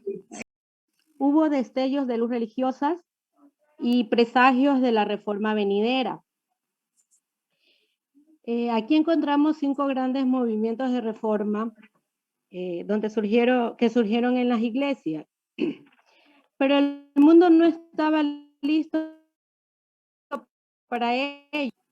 Los puritanos alcanzaron prominencia en el sur de Francia alrededor de 1700, los cuales repudiaban la autoridad de la tradición. Circulaban el Nuevo Testamento, se oponían a las doctrinas romanas del purgatorio, a la adoración de imágenes y a las pretensiones sacerdotales. A pesar de que ellos se oponían a todas estas cosas, también tenían ideas extrañas, pues estos rechazaban el Antiguo Testamento. Todo esto ocasionó terribles asesinatos. En el año de 1208, el Papa Inocencio III convocó una cruzada en su contra y la secta se extirpó mediante el asesinato de casi toda la población de la región, tanto católica como hereje.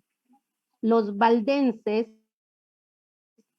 surgieron más o menos en el mismo tiempo, en el año 1170, con Pedro Baldo, predicaba y circulaba la escritura. Apelaba en contra de las costumbres y las doctrinas de los católicos romanos. Él estableció una orden de evangelistas que se los llamaba los pobres de Lyon. Ellos andaban por el centro y sur de Francia ganando adeptos, los cuales llegaron a ser perseguidos y con mucha crueldad. Y al salir de Francia encontraron albergue en los valles del norte de Italia. A pesar de los siglos de hostigamiento, han permanecido y constituyen una parte pequeña de protestantes. Juan Wycliffe empezó el movimiento en Inglaterra en favor de la libertad y de la reforma en la iglesia. Él nació en el año de 1324, se educó en la Universidad de Oxford, llegó a ser doctor de teología y líder en los consejos en dicha institución. Este atacaba a los frailes mediante el sistema del monacato. Rechazaba y se oponía a la autoridad en contra de la doctrina de la transubstanciación, considerando el pan y el vino como símbolos. Este instaba a que el servicio en la iglesia se simplificase más, según el modelo del Nuevo Testamento. En otros países, él hubiera sufrido martirio, pero en Inglaterra lo protegía el más poderoso de los nobles. La universidad condenó algunas de sus doctrinas. Le permitieron retirarse a su parroquia en Luxemburgo y permanecer como sacerdote sin que lo molestasen. Su mayor obra fue la traducción del Nuevo Testamento en inglés, terminado en el año de 1380. El Antiguo Testamento, en el que le ayudaron algunos amigos, apareció en el año de 1384, en el año de la muerte de Wycliffe. A sus seguidores se les llamó lollardos en un tiempo numeroso, IV y Enrique V, y al final los eliminaron. Prepararon el camino para la reforma. Juan Hus, en Bohemia, nacido en 1369 y martirizado en 1415, fue un lector y predicó las doctrinas de Wycliffe. Proclamó la liberación de la autoridad papal. Fue nombrado rector de la Universidad de Praga por toda Bohemia. El Papa lo excomulgó y puso la ciudad de Praga bajo censura eclesiástica, mientras él permaneció allí. Después de 2 años fue ante el concilio de la Iglesia Católica Romana en Constanza, Suiza, recibiendo un salvoconducto del emperador Segismundo. Pues sobre la base que la fe no se guardaría con herejes. En 1415 condenaron y quemaron en la hoguera a Hus, despertando el elemento de reforma en su tierra natal, influyendo en Bohemia por todos los siglos desde su día. Jerónimo Savonarola, nacido en 1452, fue un monje de la orden de los dominicos en Florencia, Italia, y pionero del monasterio en San Marcos. Predicaba como uno de los profetas antiguos contra los males sociales, eclesiásticos y políticos de su tiempo. Llenaba la catedral hasta rebosar, con multitudes ansiosas, no solo de escuchar, sino de obedecer sus enseñanzas, pues así fueron sus fieles seguidores, muy obedientes. Fue dictador práctico de Florencia y efectuó una manifiesta reforma.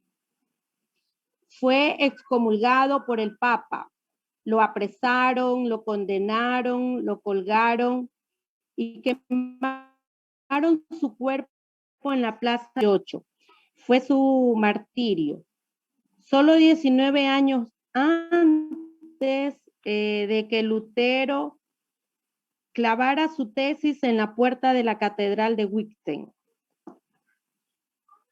Caída de Constantinopla. En 1453 fijan la caída de Constantinopla como el punto de la división entre los tiempos medievales y modernos. El imperio griego nunca se recobró de la conquista de las cruzadas en 1204. Las fuertes defensas naturales y artificiales protegieron a la ciudad en contra de los turcos, que sucedieron a los árabes como poder dominante musulmán. En 1453, los turcos finalmente, Mahomet II.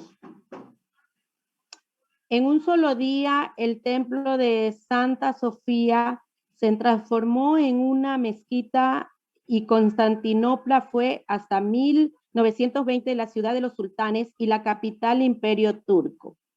En el año de 1923 declararon Ankara capital de Turquía. La iglesia griega continúa con su patriarca despojado de todo, menos de su autoridad eclesiástica, con residencia en Constantinopla, en Estambul. En 1453, con la caída de Constantinopla, termina el periodo de la iglesia medieval. Los eruditos y líderes. Durante los 1000 años de la iglesia medieval se levantaron grandes hombres, como Anselmo. Nació en 1033 en Piamonte, Italia. Era un erudito que vagaba por muchos países. Se hizo monje en el monasterio de Bet. En el año de 1078 es nombrado abad. En el año de 1093, Guillermo Rufus lo nombra arzobispo de Canterbury y primado de la Iglesia de Inglaterra. Luchó contra Guillermo y su sucesor Enrique I por la libertad y autoridad de la Iglesia y por un tiempo sufrió destierro. Este escribió muchas obras teológicas y filosóficas y le han llamado un segundo Agustín. Murió en el año de 1109. Tenemos también a Pedro Abelardo en el año de 1079 a 1142.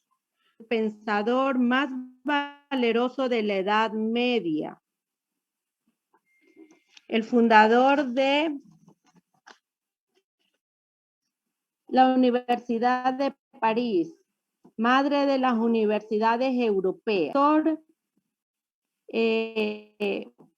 Su fama atrajo a millares de estudiantes e influyó en grandes hombres de la generación que le siguió.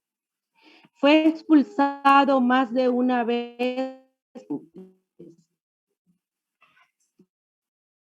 Pues él vivió una romántica historia porque dejó los votos monásticos y fue más famosa en sus enseñanzas y escritos.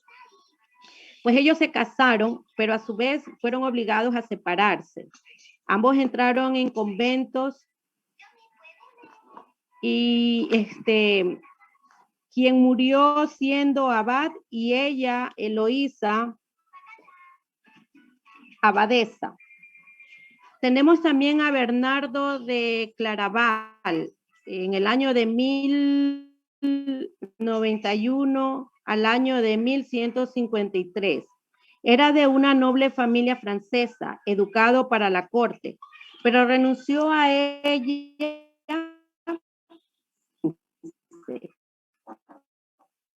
Él establece en Claraval un monasterio de la orden cisterciense y fue su primer abad.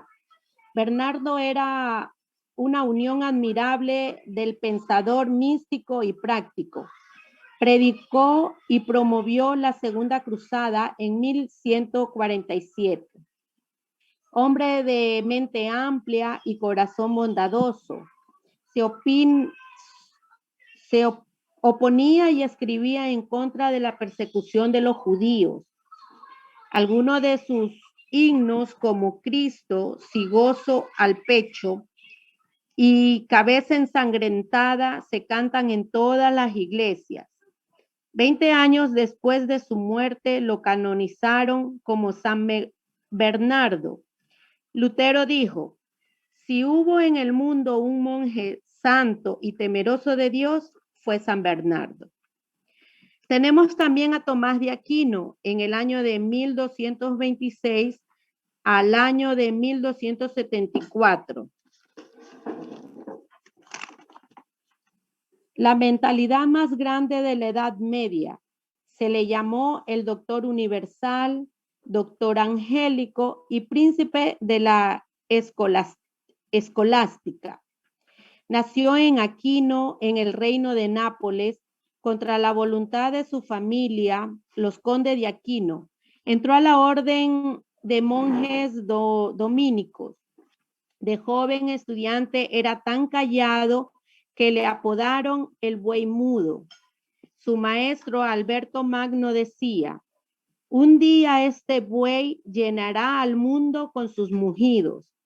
Llegó a ser la autoridad más celebrada y elevada de todo el periodo medieval en filosofía y teología. Sus obras aún las citan, sobre todo por los eruditos católicos romanos. Murió en el año de 1274 y lo canonizaron como santo en el año de 1323. Hasta aquí mi participación. Bueno, gracias, hermana, por su participación. Quiero que ahora tomen nota para algo. Anoten en una hojita para la próxima semana. Todos deben de buscar. Todos deben de buscar. Ya que estamos entrando en el periodo de la Reforma. Y lo quiero que lo saquen porque hay videos de ellos. Videos cortos. Porque así más preciso apreciar las cosas que estar hablando. Ustedes ponen su video.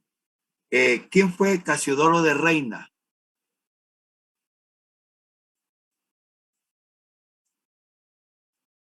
Eso lo vamos a presentar al comienzo.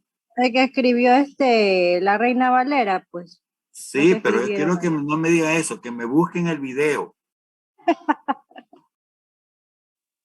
Pastor, ¿puede repetir que no le escuché bien porque tengo un poco mal el internet? ¿Quiere un video o qué cómo? Videos, hay videos de 5 a 7 minutos de ellos. Casiodoro de Reina. Ese tiene 2 partes, una parte, 2 partes, dura 8 minutos. El nombre de la iglesia donde se tradujo la Biblia Reina y Valera.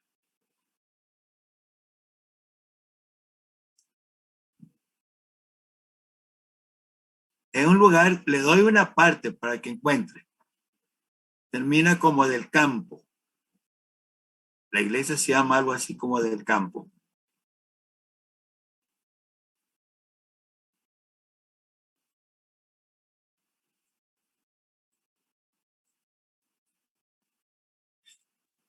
Muy interesante.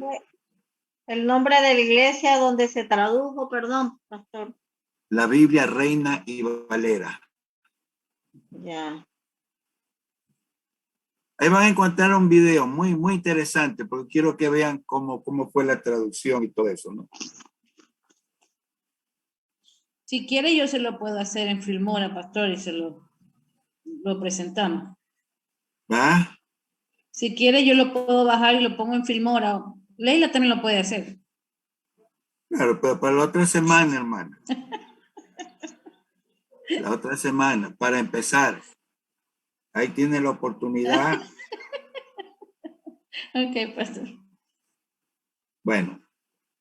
Y se encuentran, hay mucha información sobre eso. Van a encontrar un montón de esos videos que son pequeños. Pero yo quiero que ustedes los vean y luego cuando lo presentan, comentan sobre lo que vieron. Porque es parte de la reforma que vamos a ver.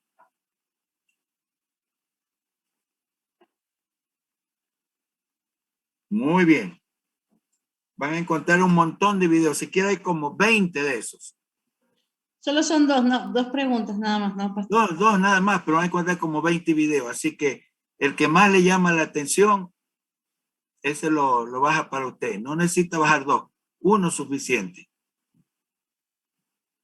Vamos a ver cuántos encuentra.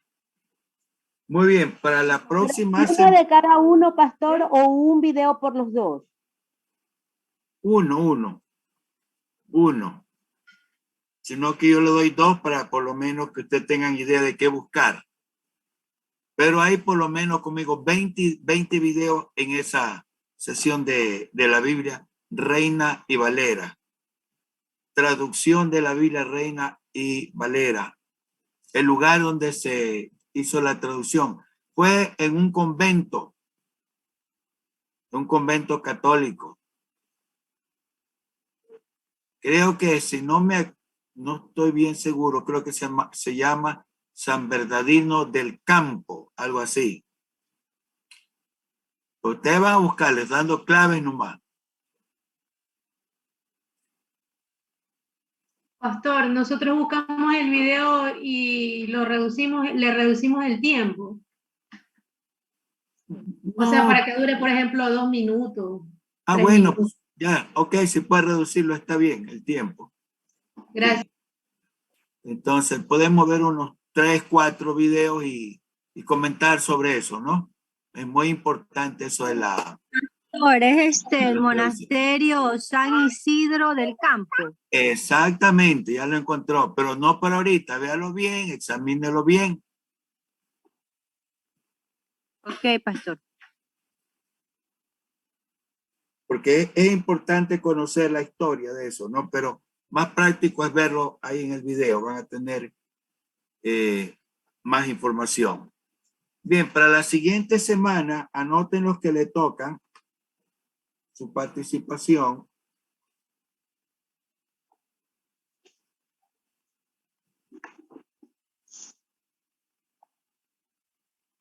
El hermano que se nos escapó hoy día. ¿Quién es ese? El hermano Pedro Franco. Ah. Empezamos con él. Y si él no está la próxima semana, lamento mucho decirle que tendrá 0 en este programa. Los que no participaron, no dan su parte, yo siento mucho. Esa va a ser mi nota. Porque tiene que tomar las cosas en serio. Luego, el arte y la literatura, la hermana Pilar Jordán, ojalá que mejore su salud.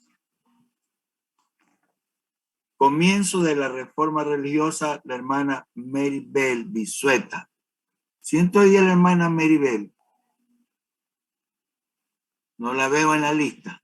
Oiga, yo siempre estoy, pastor, usted nunca me ve. Buenas noches. Ah, ya la ve. Qué bueno, Sí, hermana. pastor, y ella estuvo desde el comienzo. Ya, muy bien, hermana. El Pastor, capítulo, sí, permítame, ¿qué capítulo era? el 17, yo le dije la semana pasada, notaron. No, no me dijo, no me nombró. Yo estaba esperando que me nombre porque No, como... sí le nombré. Bueno, el 17, Sí, comienzo de la ya listo. reforma. Ya. El 18, la iglesia reformada, la hermana Rocío Sofía Cornejo. El 19, la contrarreforma, la hermana María Elena Veloz. Vamos a ver que si alcanzamos a ver todo. Capítulo 20, la iglesia moderna, la hermana Rocía Mendoza. Y el capítulo 21, el movimiento puritano, hermana María Urrea. Amén, pastor. Con Pastor, estos, perdón, pastor. sí. Te comento que yo estaba revisando y en lo que es la hermana María Elena Veloz, no sé si ella está, creo que no está. Y Rocío, al parecer ahí ustedes han saltado un capítulo, porque hay el capítulo 19 que dice la reforma en otros países, en el libro físico, porque en el PDF no está por decirlo Sí. o algo así. Y el Déjeme capítulo repetir. 20 sería la contrarreforma y el de Rocío ya sería, bueno, A o ver. sea, están cambiados los números en ella. Sí, Es el la 21, iglesia, el capítulo 21. el 19 es la reforma en otros países, o sea, como 19. El 20, la iglesia reformada. En el libro. En el libro, pero Sí. en lo Sí.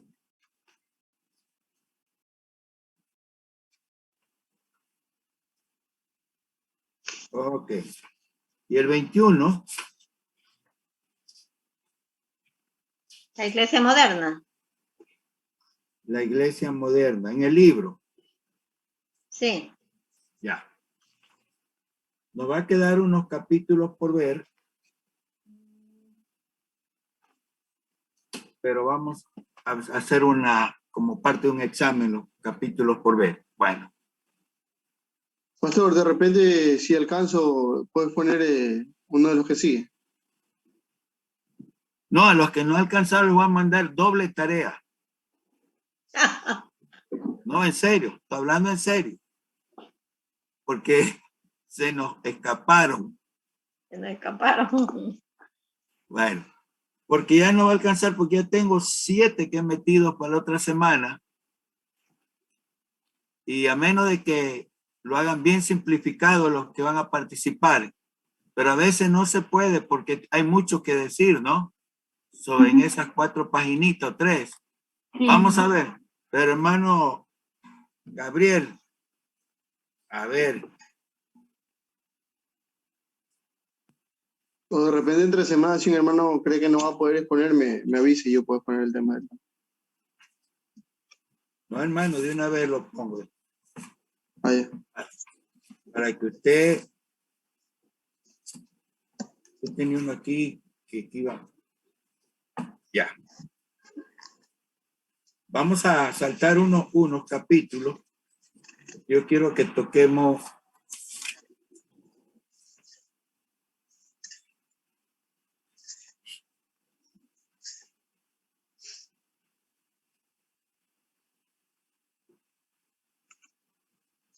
el capítulo 22. Capítulo 22, hermano Gabriel, es la continuación de la iglesia moderna. Movimiento misionero moderno. Sí. Movimiento misionero moderno. Los líderes del periodo en la iglesia del siglo XX. Pastor, disculpe la pregunta. ¿Cuál es el tema del hermano Pedro para enviarle un mensaje a la hermana Lourdes que le comunique porque se le salió el Zoom y ya no se pudo conectar? Dice. Pero ya se le di la semana anterior al hermano Pedro. Ah, ya listo, pastor, gracias. Ya tiene ya, es las cruzadas. Ya listo. Sí. Si no lo cruzamos con una beta, digan. Muy bien. Bueno, hay que reírse un poquito de algo, ¿no? Pastor, yo le quería hacer una pregunta. Lo van a linchar, pastor, de repente, lo van a linchar. Pastor Cadena, yo le quería hacer una pregunta. Como hemos estado viendo sobre los papas y toda esa vaina, ¿desde dónde aparece lo del famoso humo blanco? Que ellos, acuérdense que antes elegían y se pernotaban ellos en el papado, pero luego después yo no sé cómo fue que ellos dicen el humo blanco, el humo negro, cómo fue ese protocolo después, cómo sacaron eso. Para la elección del Papa, ¿no? Ajá. Si se ha elegido es humo blanco. Sí.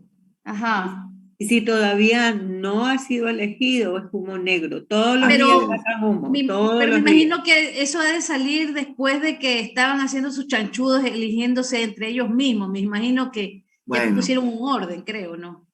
Le damos la respuesta, hermana. Investíguenlo. Dice, pastor. Esa es la respuesta. Es la mejor manera de saber, hermano. Usted tiene ahí...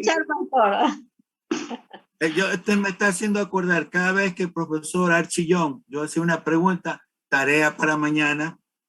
Uy, no. Nunca nos dieron la respuesta, siempre uno tenía que investigarla. Y así aprendíamos. Así que, hermana, ahora es más fácil que en mi época no teníamos el internet, había que meterse en los libros. Usted va a ir al libro, al internet y pone lo que me está diciendo la pregunta y ahí está la respuesta en el diccionario. Ya lo voy a revisar, pastor. Bueno. Gracias. Y lo pone mañana a primera hora para todos. Dice. Ya. No hay problema, ahorita mismo. Bueno, hermano. Ustedes se llevan muy bien, los dos se llevan muy bien, ahí se dan. Bueno, hermano, qué bueno, hermano. algo estamos aprendiendo de esta historia.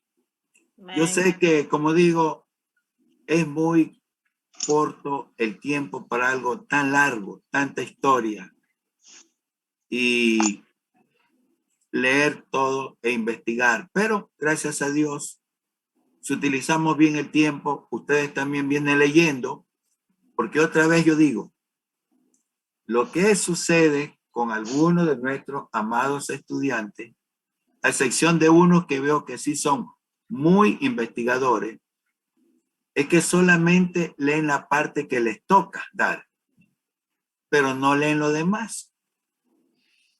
Creo que hay que leer todo, ¿verdad, hermana María Urrea? Y yo leo, pero leo una parte. Ajá, hay que Y leer ahí me todo. salto la otra. Si yo le muestro mi libro, está pura raya, ya lo tengo rayado hasta la página, a ver, hasta la página 95, es donde hemos, a ver, 103, 109, hasta la 118, pura raya. Entonces, esa es la forma de recordarnos, ir subrayando. El libro no es para guardarlo bien bonito, es para escribir en él, rayar. Y así uno puede recordar muchas cosas. Pero están los resaltadores, pues, en vez de que raye. Por eso los resaltadores. Ah, ya. Yo lo pongo el resaltador verde, rosado, amarillo, lila, de todo color. Ese parece una bandera de lo que usted ya conoce por ahí, que usan muchos colores. Bueno. Amarillo, azul y rojo. Así que, hermano, estamos bien. Pórtense bien en el fin de semana. No aprovechen a pasear cuando tengan tiempo. Yo lamento que el 25, pues, tiene que haber clase porque, aunque estamos en la fiesta de julio, ¿verdad? Ya no hay fiesta para nosotros. Fiestas julianas. La fiesta juliana, pero bueno, no se puede, hermano. Pastor, entonces, en definitiva, la tarea que usted nos está mandando de esas dos preguntas es ver el video y sacar los puntos importantes nada más. Nada más, pero yo quiero que me pasen el video. Ah, ya. Si hay clase, lo pasamos ahí para ver. Ya, yo le digo, es importante eso porque así, digamos, tenemos un poquito más de conocimiento, ¿no? Sobre la Biblia Reina y Valera. A ver si encuentran por ahí una traducción que diga la Biblia Reina y Valera actualizada. Si es que la encuentran. Porque esa es la traducción que hizo los teólogos de la Casa Bautista de Publicaciones en el 1970. Esa fue la última traducción. Muy bonito también eso, el trabajo que hicieron tantos pastores que se metieron en ese trabajo de traducir, investigar. Bueno, mi amado hermano, vamos a terminar ahí. No se olviden el día viernes su clase.